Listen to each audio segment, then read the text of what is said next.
Hi and welcome. I'm the Reverend Dr. Cheryl Gaver, Presbyterian minister of 3 congregations in Eastern Ontario, and I'm also the questioning pastor. Now, some of you might be wondering, why ask so many questions? Shouldn't we have the Bible, shouldn't we simply do what the Bible tells us and trust God because that's what the Bible tells us to do? And I have 2 answers for them. For some, that's all they want in their relationship with God is yes, sir, no, sir. Okay. And I feel sorry for them.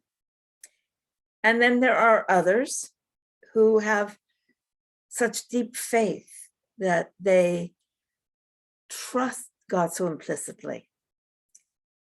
And I have very great respect for them.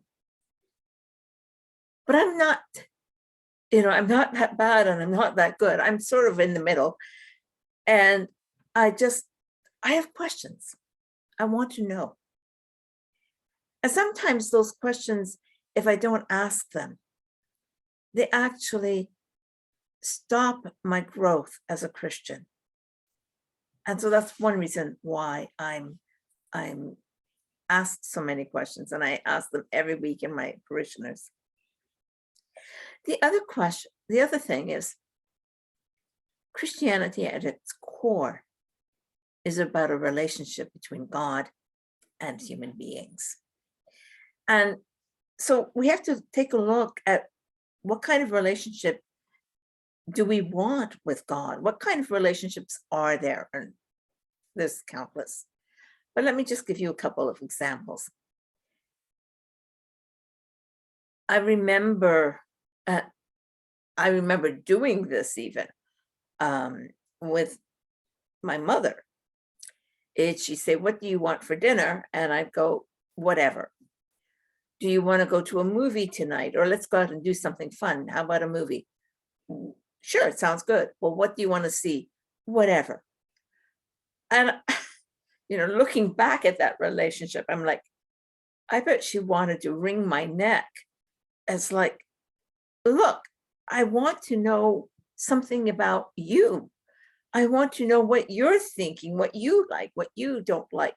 I want you to share yourself with me. And so when we deal with God, the same kind of dynamics can happen, is we'll end up saying yes to whatever God tells us, because after all, he's God. And yes, we need to obey him and respect him. And so we hide our feelings. We hide ourselves. We know God is aware of it, but we don't want to bring it out. We don't want him to know, as if he doesn't already know. So someone dies, we're sad, but we're going to put on a brave face because we're supposed to be cheerful because they're up in heaven with God. And frankly, what we'd like to do is punch God in the face for letting this person die. Gut reaction. But you know what? God can take it. He knows our gut reactions. And when we voice them to him, he can deal with it. He can answer us. So don't hesitate to ask questions. Now, some questions, of course, are rather frivolous, like who was Mrs. Kane? But they actually stop you as a Christian, because you're going, but I want to know, I want to trust, I want to understand. So those are important questions, but they don't really deepen our relationship with God, but they may create a little barrier between us and God. So yes, they're sort of frivolous, but they're still noteworthy. And then you get the questions about, why am I in pain? Why am I sick? Why did she have to die? What is it you want at this time and place? How do we cope with the violence? Those kinds of questions, we think there's no answer to them. But what I've discovered in my faith journey is God does answer them.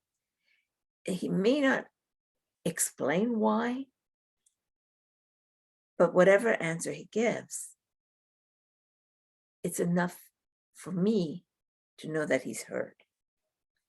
So that's why I ask questions, and a lot of them. And I invite you to take your questions and your struggles in faith and offer them to God. Insults, he's big enough, he can take them.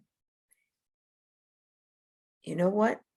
You might just find that God does answer, that he has a sense of humor, that he is part of your life simply because you are interacting with them every day, maybe even every moment of every day.